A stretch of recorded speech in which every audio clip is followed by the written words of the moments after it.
ये है Jeffrey Epstein का आइलैंड। इसे पूरी तरह से समझने के लिए हमने पूरे आइलैंड का रिकंस्ट्रक्शन किया है और इसे 3 मेन सेक्शंस में बांटा है ताकि हम पूरी कहानी बता सकें कि ये जगह कैसे बनाई गई थी और क्या छुपा रही थी। पहला विला मेन हाउस के ठीक नीचे एक कोने पर स्थित है। एप्स्टीन द्वारा आइलैंड खरीदने के कई साल बाद इसे बनाया गया। इसके पास ही एक और रेसिडेंस है जो पूल कॉम्प्लेक्स से एक लोअर लेवल डोरवे से जुड़ा है। इसमें बाहर एक आउटडोर बैथ था जिसके पीछे एक विशाल मिरर था जो सी की ओर देखता था। समुद्र की तरफ एक बड़े पत्थर का फर्श था। फ्लोर में 2 मिरर्ड शेल डिजाइन्स और साथ ही लेटर ई बना हुआ है। ये शायद डेकोरेशन हो सकता है या कुछ सिंबॉलिक भी। इसके ऊपर मेन हाउस है, आइलैंड का सबसे बड़ा रेसिडेंस। जब एप्स्टीन ने 1998 में लिटिल सेंट जेम्स खरीदा, यह घर पहले से वहां मौजूद था, लेकिन उसने इसे रिमॉडल और एक्सपेंड करके एक बड़े कॉम्प्लेक्स का हिस्सा बना दिया। सी फेसिंग साइड पर एक वरांडा था, जबकि घर का पीछे का हिस्सा पूल एरिया से खुलता था। वह पूल कॉम्प्लेक्स बहुत बड़ा था। इसमें 4 कबानाज, एक परगोला और बीच में एक बड़ा स्विमिंग पूल था। पूल के छोर पर एक बैठे हुए आर्चर की मूर्ति थी और उसके आगे एक पेंटेड कंपास था जिसे कुछ लोग हेलीपैड समझ बैठे। पूल कॉम्प्लेक्स के कुछ हिस्से 2 मंजिला थे जिनमें सीढ़ियां और हिडन डोर्स थे जो लोअर लेवल्स तक ले जाते थे। ज्यादा दूर नहीं, बीच के पास एक विला घने पेड़ों के पीछे छिपा हुआ था। विजिटर्स आमतौर पर समुद्र के रास्ते आते थे। बोट्स आइलैंड के जेटी तक पहुंचती थी जहां कवर्ड लोडिंग और वेटिंग एरिया था। जो लोग एयर से आते थे वे घास वाले हेलीकॉप्टर पैड पर उतरते थे। वहां छोटे शेल्टर्स थे पैसेंजर्स और लगेज के लिए। पास ही 2 अजीब चीजें अलग ही दिखती थीं। स्लोप के ऊपर एक जायंट मंकी का स्टैच्यू था और उसके बगल में पत्थर की सीढ़ियां थी जो पहाड़ी पर चढ़कर अचानक खत्म हो जाती थी, इसीलिए इसे स्टेयर्स टू नोवेयर कहा गया। आइलैंड का उत्तरी भाग लोगों को इंप्रेस करने के लिए बनाया गया था। जब सेंटर ऑफ द आइलैंड की ओर बढ़ते हैं तो डिजाइन शिफ्ट हो जाता है। यहां फोकस लग्जरी पर कम और कंट्रोल पर ज्यादा था। पेड़ों के बीच एक लो बिल्डिंग छिपी हुई थी। इसका पर्पस अभी तक अननोन है। इसके आगे आइलैंड का मेन सर्विस एरिया था।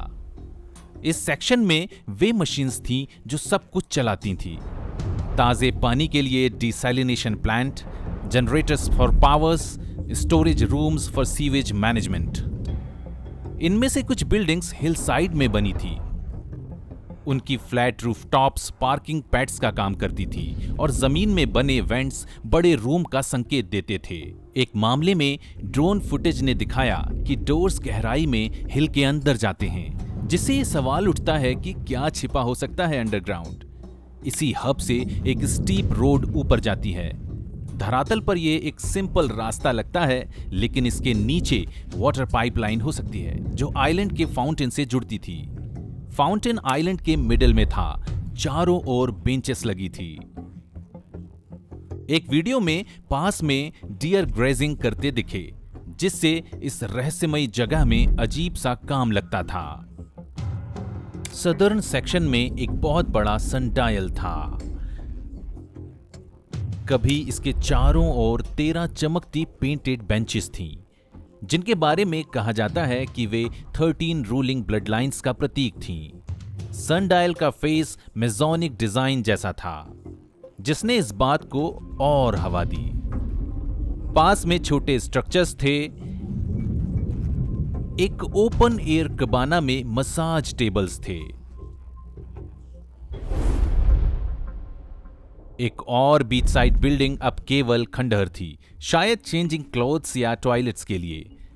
सनडायल के पास बीच का एक पैच गूगल मैप पर धुंधला दिखता है, मानो कुछ छिपाया गया हो। हायर ग्राउंड पर एक बड़ी बिल्डिंग थी जिसने 3 गराज डोर्स और सील्ड विंडोज की कतार थी। कुछ इसे स्टाफ बैरक्स बताते हैं, कुछ इसे स्टोरेज मानते हैं। किसी भी हालत में ये मेन हाउस की लग्जरी से अलग था और शायद वर्कर्स या रखे हुए लोगों के लिए था। इस मिडिल जोन ने सब कुछ एक साथ बांध दिया। साउथ वेस्ट स्ट्रेच में आते हैं, जहां सबसे बेचैन करने वाले डिजाइन्स थे। साउथ वेस्ट टिप पर सबसे इनफेमस स्ट्रक्चर था सो कॉल्ड टेम्पल। इसे बोल्ड ब्लू और व्हाइट स्ट्राइप्स से पेंट किया गया था। इसके ऊपर गोल्डन डोम और पोसीडन और बर्ड्स की मूर्तियां थी। बाहर से ये किसी दूसरी दुनिया का लगता था। विजिटर्स ने अंदर एक म्यूजिक रूम भी बताया, जिसमें बुकशेल्फ्स, ग्रैंड पियानो और एप्स्टीन विथ अ पॉप का पोर्ट्रेट था।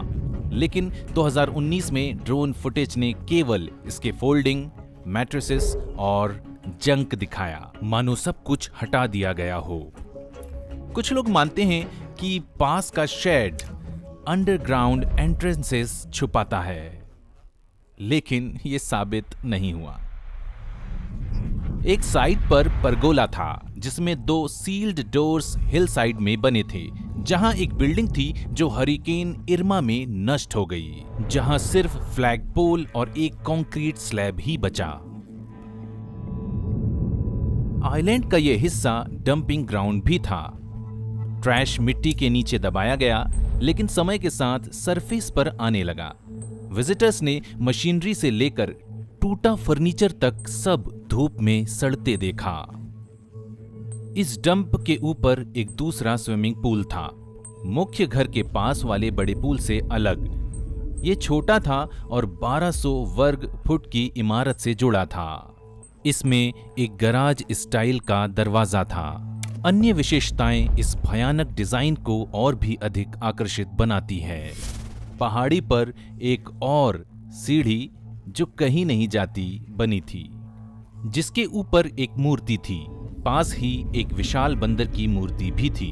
आइलैंड के सबसे ऊंचे बिंदु पर एक दूरसंचार टावर था, जिससे आसपास की इमारतों पर वाईफाई दोहराने वाले उपकरण लगे थे, ताकि लगातार निगरानी और संचार बना रहे। इस दक्षिणी हिस्से में सुंदरता और रहस्य आपस में टकराते थे।